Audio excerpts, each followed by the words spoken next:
Hello everyone and welcome back to another Sims 3 speed build. So this is a house that my sim is building in the series from the ground up. This is going to be another one of, it's going to be like a medium-sized family home. The rules say that they need to be at least no more than 150,000 simoleons, and of course more than a starter home. So I guess, you know, at least 20,000 or more. So I decided he had about 180,000 I think. So he had enough to make a pretty good sized family home. I was hoping to reach 150,000, but I didn't quite get that high. I really tried. I got towards the end, and you'll even see at the end of the video that I was doing my last finishing touches, and I saw that I was, I still had like quite a few thousand to go to reach 150. I was really trying, so I went back and I started adding a few more things. And then I was like, you know what, I just don't have any ideas of what else I could do because I'm not really an exterior decorator, so I had no idea what else to do. So the house will come in, cost your Sims approximately 131,000 simoleons. I did not write anything down, so I couldn't tell you how much it would be if you got it unfurnished. I'm sorry. I don't know what size of lot this is on either because, again, I didn't write it down. I was just trying to get it finished. That way I could start recording the series some more. This took me about a week and a half to build. It was approximately 4 hours total in video time for me to build it. So, you know, for me that took a little while to get it completed. And since my sim has to use his money for all this, I couldn't really continue with the series until this house was finished, which is why I hadn't uploaded any last week. So but anyway, if you watch my series, you will already have had a sneak peek on this build because usually the speed build comes out after it's the upload of the Let's Play. I couldn't think of what it was I was trying to say. Usually comes in after, so if you watch the Let's Play, you've already had a sneak peek of it.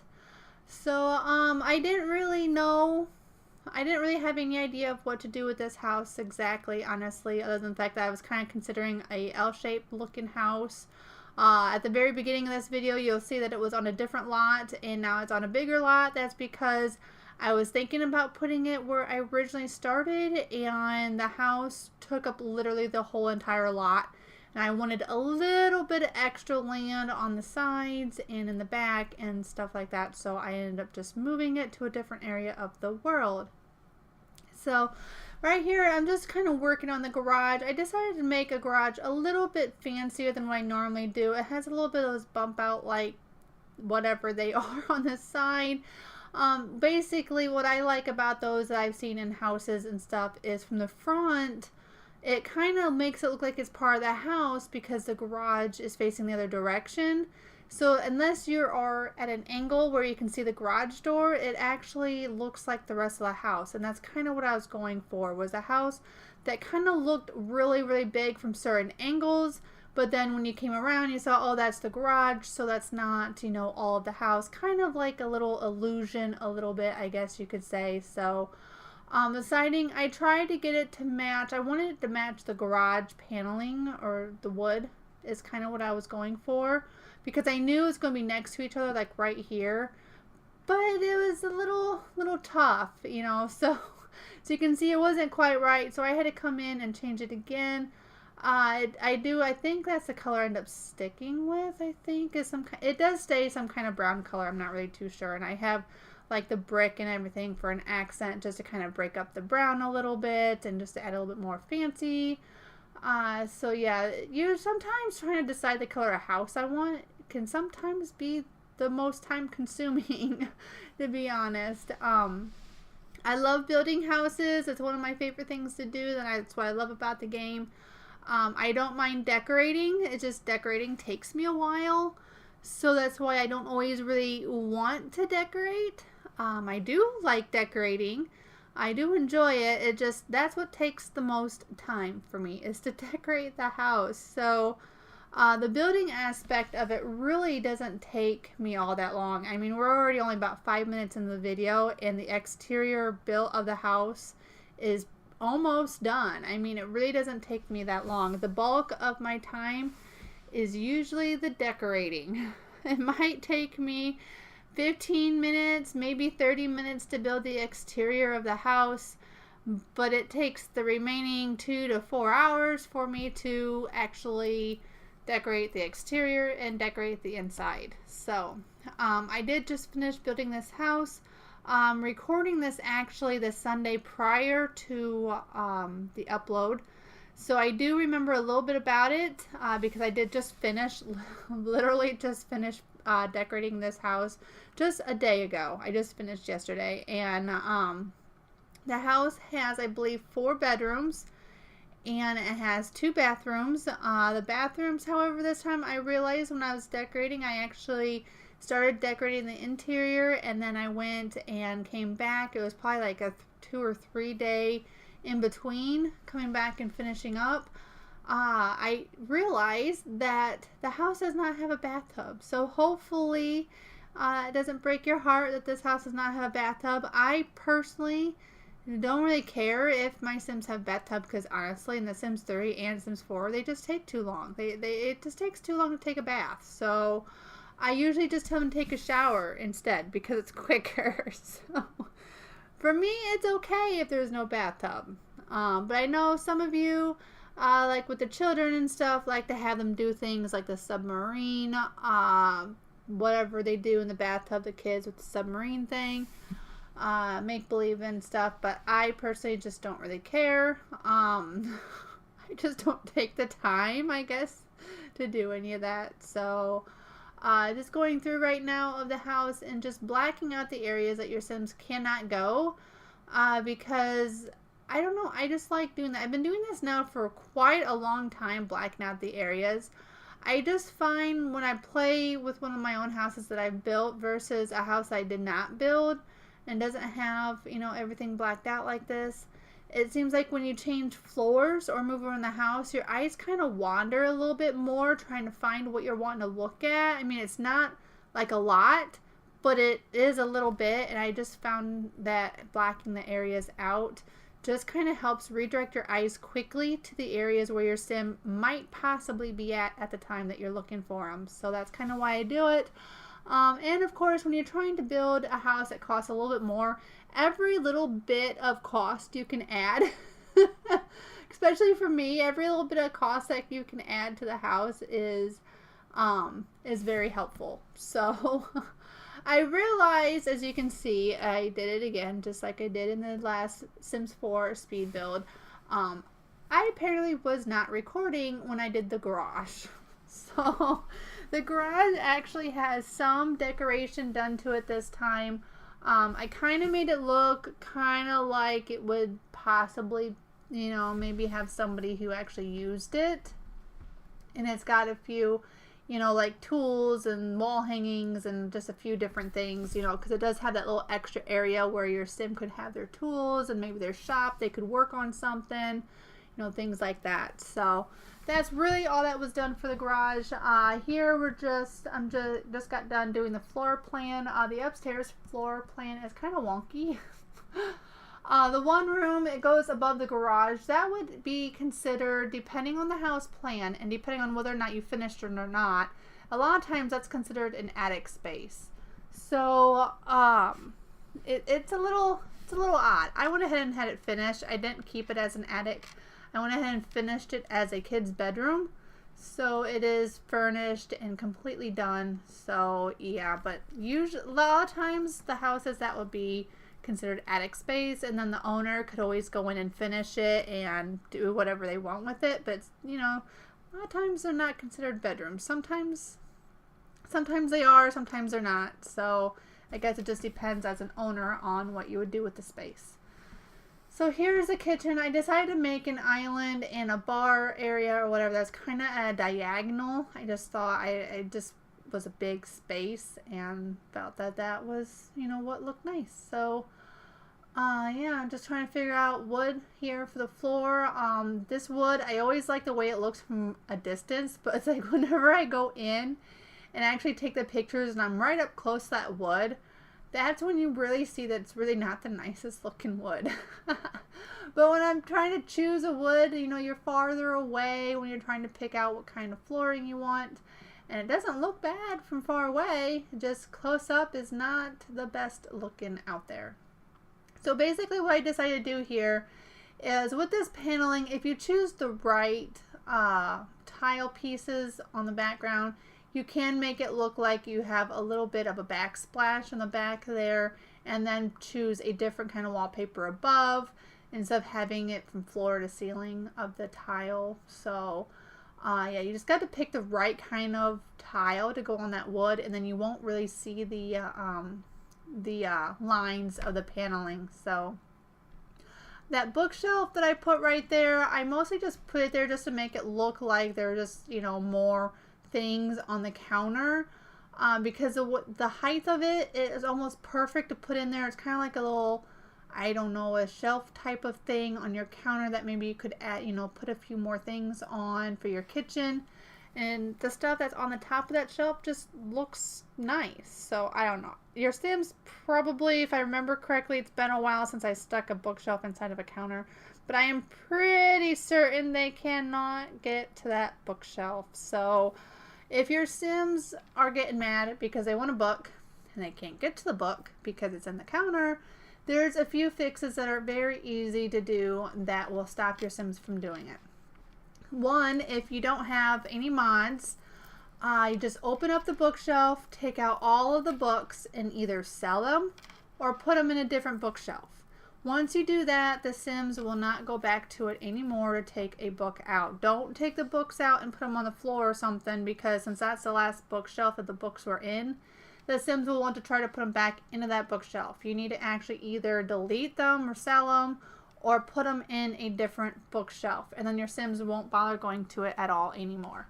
Or what I do, just because I don't really want to mess with the books and stuff, and I don't like my Sims getting easy money like that, I usually just use NRAS, and I believe you click on the bookshelf, you go to NRAS, and it's Debug Enabler, and then you click on that, and you have to click on the option that has the name of the bookshelf. At least it usually has the name of the object, and then it brings up a menu, and you click on Object, and then under the Object tab, it will have Disable or Enable Interactions.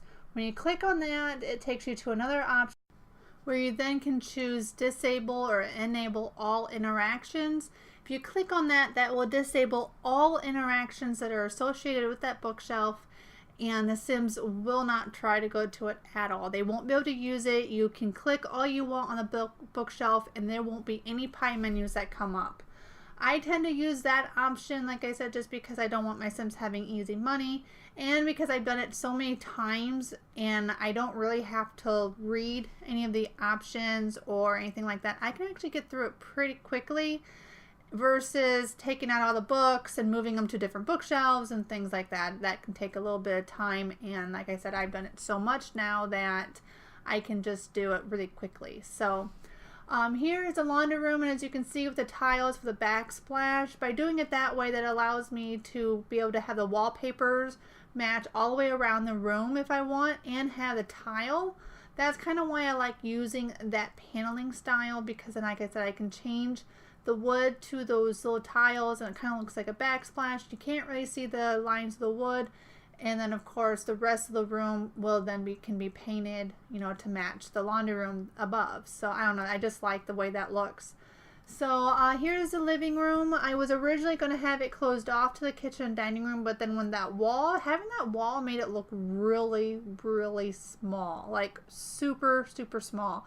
So I decided not to have the wall. As you can see, the wall is not there, and it makes, just for whatever reason, it just makes it really big looking. So I decided to kind of go with a red theme in here, since I had done blue in the kitchen and dining room. I always thought that a nice maroonish color red kind of looks nice with blue, you know, so I don't mind having them, you know, kind of side by side. I think that looks nice. Plus it gives the space its own unique feel. And even though it's open up to the kitchen and dining room, it still feels like its own space, and it's not, you know, not part of the kitchen and dining room area. So that's kind of why I chose a different color. The curtains are a little bit old-fashioned with the plaid, but I liked the plaid, so sometimes old-fashioned isn't all that bad. I probably wouldn't have plaid curtains in my own house, but in The Sims, it doesn't look all that bad. So that's why I decided to go ahead and go with it. I thought it looked pretty nice with the furniture. So here is the bathroom. It does have a shower. I have tested that shower, and your Sims can go in there and take a shower and everything. And as long as you're not like trying to find it or stare into the shower, you can't really see the staircase on the other side, because that shower kind of has like a tall side, which makes it nice because you can kind of hide some of that. But the shower is usable. It does not stick out anywhere else. You just got to make sure, if you were to do this yourself, just make sure that the shower is as far pulled out as possible without showing through the trim, and your Sims should be able to use it. If you have it set back where it wants to snap into place, I don't think they can use it, because then of course the arch and all that is in the way. But if you bring it, you know, with move objects on, and you just scoot it forward just a little bit as far as you can without it coming through the trim, the Sims should be able to use it. Like I said, I have tested it, and the Sim got in, took a shower, no problems whatsoever. And it just kind of gives a nice space, because you got that staircase right there, and you got that whole square above, below the staircase that normally you can't use. But your Sims technically can in some cases, depending on what you do. I've even turned areas like that into like built-in bookcases and stuff like that, and the Sims can still use all that stuff. So I mean, it's a square of space. You might as well take advantage of it and make some use. So here is the master bedroom. I did not make any ensuite bathrooms this time, because I just, like I said, the house is a little strange when it comes to the way it's shaped. I mean, I was trying to come up with a way to make an ensuite bathroom, but I just couldn't. Like, I even wanted the patio doors to come out from the living room, but again, it just didn't really work out that way. So instead, the bedroom got the patio doors. So I guess instead of having the luxury feature of your own bathroom, you can have the luxury feature of your being able to walk out on the deck that's behind the house. So yeah, it's kind of like your own private deck, although anybody can get to it because it connects to the grass. But you know, whatever, it looks nice. I didn't care. So here's the landing. I don't normally make offices, but if my landing spaces do happen to have big enough area, then I will usually put the office or the computer and stuff in the landing. So it's kind of like a little computer nook. I thought it looked nice. It helps fill up the space, so it gave a, you know, I was able to put something here, so make it look like there's some furniture or something there. There's going to be 2 more bedrooms. That's going to be kind of like a teenage bedroom. One's kind of towards like a boy. This room here is kind of towards, I guess, boy. But the way I play in my games, honestly, I don't really care. I very seldom ever personalize the house. The way I see it, I just do enough for my Sims kids to grow. And then as soon as I can kick them out, as soon as they're a young adult, I usually kick them out of the house. Because really, for me, when I play, I'm just kind of playing my own individual Sim. Sometimes I let them get married and have the spouse move in. Sometimes they just stay boyfriend, girlfriend, and the other one stays living in a different house. Because again, I'm usually more into just playing my one and only Sim. So for me, I would just stick any kid I had in this bedroom. It wouldn't really matter to me. If I happen to have a boy, then I would probably just stick that one in that room. And if there was a girl, I would choose a different room. But I really don't personalize it. Now, I did add a few extra things to this bedroom that I don't normally do, mostly because I don't think of it, but this bedroom was kind of on the bigger side and I needed to fill in the space. So there is a telescope for your Sim to get some logic skills, and then of course if they want to do some workouts and stuff, there is a pull-up bar that they can use as well. So here's the other bathroom. Again, it just has a shower. There's no tub. Again, the bathroom is a little weird shaped, so I decided there's no need to have 2 sinks. So by doing it this way, I can fill in the space. I think it looks kind of nice having the counter like that anyway. And just extra storage and drawers and stuff. Maybe your sim keeps the toilet paper in there. I don't really know, but yeah, this is the upstairs bathroom. So it's the second bathroom. There's only 2 bathrooms in this house. For 4 bedrooms that can probably hold a total of 7, I believe. 7 Sims, I believe, can sleep in this house. 2 bathrooms don't seem like much. But again, usually when I play, I don't mind a little bit of the challenge of trying to keep my Sims bathed and going to the bathroom and stuff and being limited on the toilets in the showers. But yeah, I myself don't normally have any problems. I don't need a bathroom for every Sim. I usually can do pretty good without having to have too many of those. So this bedroom, I kind of decided to go off of that lamp that I put down. A lot of times I don't really have an idea of what my color scheme is going to be, but then I'll place a certain object in the room and then I'll base my color theme off of that object. So in this case, the object that I kind of based it off of was the lamp on the end table there, is what I ended up basing it off of. So this room ended up being kind of a mauve pink color, purplish color, something or another. It's kind of in between the pink and the purple, kind of a mixture. So that's kind of what I ended up deciding on this. So it's kind of just a simple bedroom color that has like a border, just like a wallpaper like border on the top is kind of what I chose. Now the bedrooms, some of them will have hidden hampers or hidden laundry baskets. I have had questions in the past. What do you mean by a hidden laundry basket?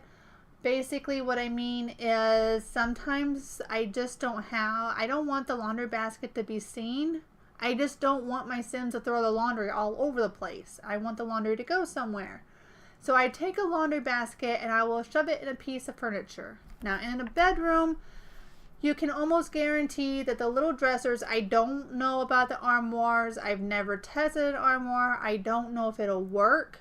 But I do know in a basic dresser, just a regular dresser, you can go ahead and let you have to move objects on, of course, and go ahead and take a laundry basket and just let it snap into place inside the dresser, and it works fine.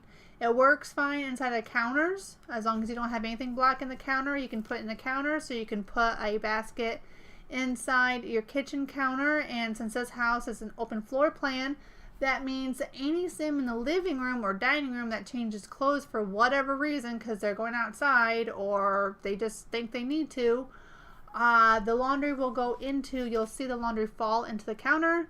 It's actually going into the hamper and your Sim can do the laundry and it's not going to be a problem. They won't be stuck or anything and it works great. So occasionally I usually have hampers hidden throughout the house, and then of course once in a while I will have a hamper just kind of sitting out in a bedroom if there's room and I need to fill in the space. So we are now going into the exterior.